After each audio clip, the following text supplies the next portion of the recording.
अवधूत चिंतन श्री गुरुदेव दत्त श्री स्वामी समर्थ। नमस्कार भक्तांनो, बघा 24 जुलै 2025 वार गुरुवार, अत्यंत दुर्मिळ दिवस, सर्वात महत्त्वाचा, सर्वात मोठा दिवस, आपलं भाग्य उजळवणारा, आपलं नशीब बदलवणारा दिवस। आपल्यापैकी सगळ्यांनाच माहिती आहे की या 24 जुलैला आलेली आहे अमावस्या। प्रत्येक वर्षी आषाढ अमावस्येला आपण दीप अमावस्या साजरी करतो, जी वर्षभरात येणाऱ्या सर्व अमावस्यांपैकी सर्वात महत्त्वाची अमावस्या मानली जाते। या दिवशी प्रत्येक घरोघरी दिव्यांची पूजा केली जाते। ही अमावस्या दिव्यांची आवस म्हणून साजरी केली जाते।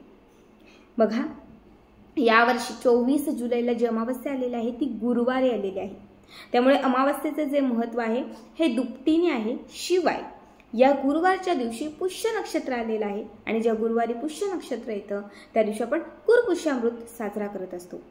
म्हणजे गुरुपुष्यामृत योग, गुरुवार आणि दीप अमावस्या तीनही दुर्मिळ, अत्यंत शुभ योग एकत्रित आल्यामुळे हा दिवस आपल्या घराची भरभराट करण्यासाठी, मनातील इच्छा पूर्ण करण्यासाठी, लक्ष्मीला प्रसन्न करण्यासाठी, पैशांचे मार्ग चहूबाजूने खुले करण्यासाठी बघा हा दिवस खूप महत्त्वाचा आहे। आज या व्हिडिओमध्ये मी तुम्हाला एक अत्यंत प्रभावी असणारा उपाय सांगणार आहे। या दिवशी जेवढं शक्य तेवढं करा, पण नाहीच जमलं तर हा 1 रुपयाच्या नाण्याचा प्रभावी उपाय तरी आवर्जून करा।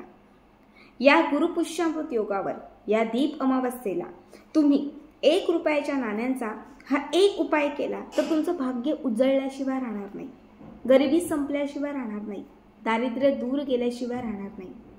बघा, खूप तुमच्या घरात असणारे जे काही दोष आहेत, क्लेश आहेत, कलह आहेत, संकट आहेत, विघ्न आहेत, ते सर्व काही दूर करण्यासाठी हा खूप प्रभावी दिवस आहे। या 24 जुलैला म्हणजे गुरुवारच्या दिवशी सकाळ, दुपार, संध्याकाळ कुठल्याही वेळात तुम्ही हा उपाय करू शकता। सगळ्यात पहिली गोष्ट, या दिवशी आपल्या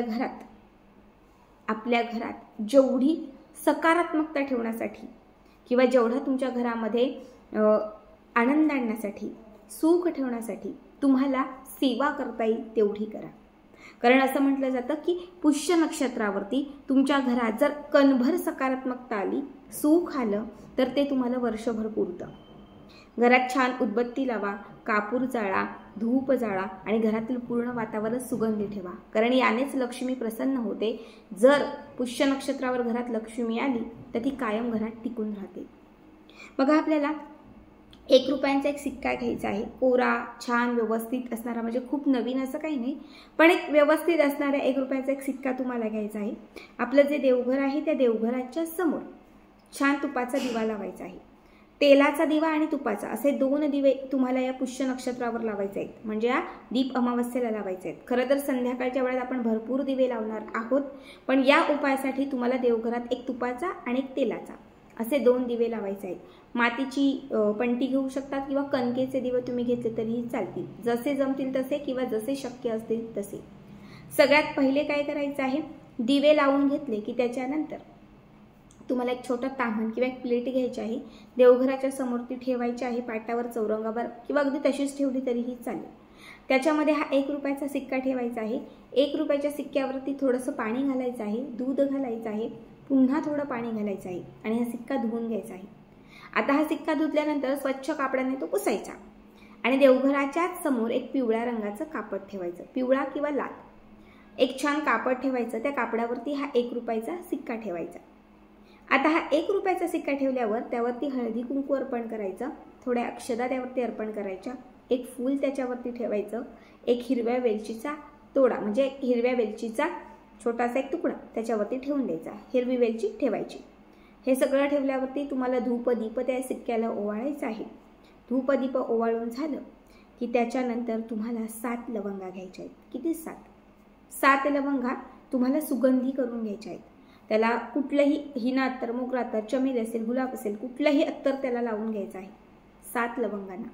सगळ्यात पहिली लवंग उजव्या हाताच्या 3 बोटांमध्ये पकडायची, या 3 बोटांमध्ये पकडायची, हवी ती इच्छा मागायची, गरिबी दारिद्र्य दूर होण्यासाठी प्रार्थना करायची, लक्ष्मीला प्रसन्न होण्यासाठी, घरात पैसा येण्यासाठी माता लक्ष्मीला आवाहन द्यायचं।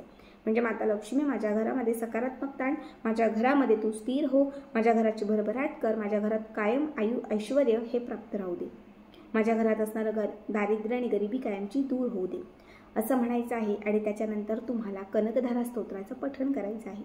कनकधारा स्तोत्र येत नसेल तर श्रीसूक्त म्हणा, एक वेळा श्रीसूक्त म्हणा. श्रीसूक्त म्हणून हे लवंग 1 रुपयाच्या सिक्क्यावर ठेवा.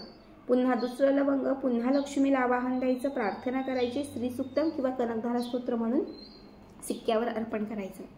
अशा 7च्या 7ही लवंगा 1 रुपयाच्या सिक्क्यावर तुम्हाला अर्पण करायच्या आहेत. 7ही लवंगा सिक्क्यावर अर्पण करून झाल्या की त्याच्यानंतर जो तुम्ही देवघरात तुपाचा दिवा लावलेला आहे तो तुपाचा दिवा उचलायचा आणि ज्या लवंगा आपण त्या सिक्क्यावर ठेवलेल्या आहेत त्या लवंगांवरती, त्या 1 रुपयाच्या सिक्क्यावरती हा तुपाचा दिवा आपल्या देवघरात प्रज्वलित ठेवायचा.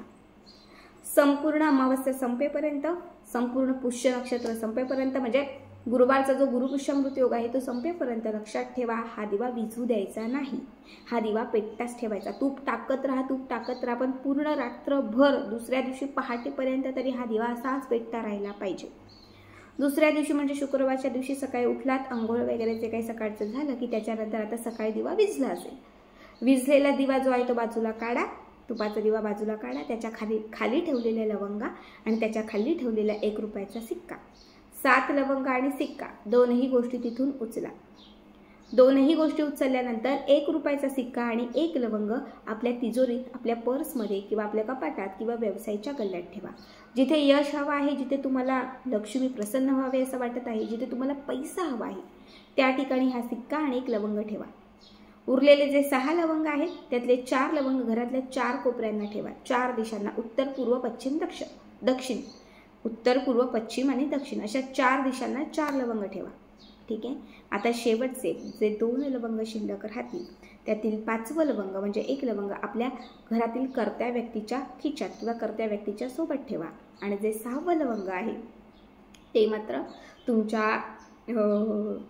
तुमच्या घरामध्ये जो मिठाचा डबा असतो, ज्यातून आपण रोज मीठ आपल्या अन्नपदार्थांमध्ये घालत असतो, त्या मिठाच्या डब्यात घाला.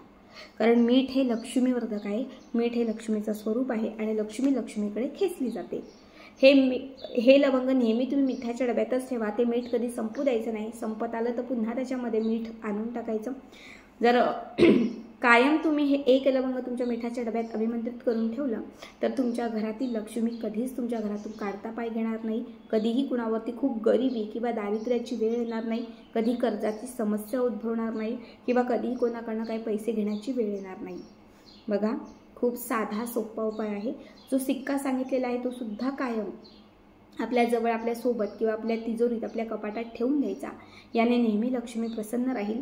बघा, पुष्य नक्षत्रावरती लोक सोनं चांदी यांची खरेदी करतात. आता प्रत्येकाला ते घेणं शक्य होतं असं नाही. जर तुम्ही 1 रुपयाची म्हणजे याच लक्ष्मीची पूजा केली आणि तीच लक्ष्मी घरात या दिवशी जर अभिमंत्रित करून ठेवली तर लक्ष्मी नक्कीच तुमच्या घरात द्विगुणित होईल. शिवाय अमावस्या आहे, दीप अमावस्या आहे, संपूर्ण घराचं घर उजळवणारी अमावस्या आहे. अमावस्या ही लक्ष्मीसाठी समर्पित आहे. त्यामुळे सिक्का, अमावस्या आणि पुष्य नक्षत्र हा अत्यंत दुर्मिळ योग आहे.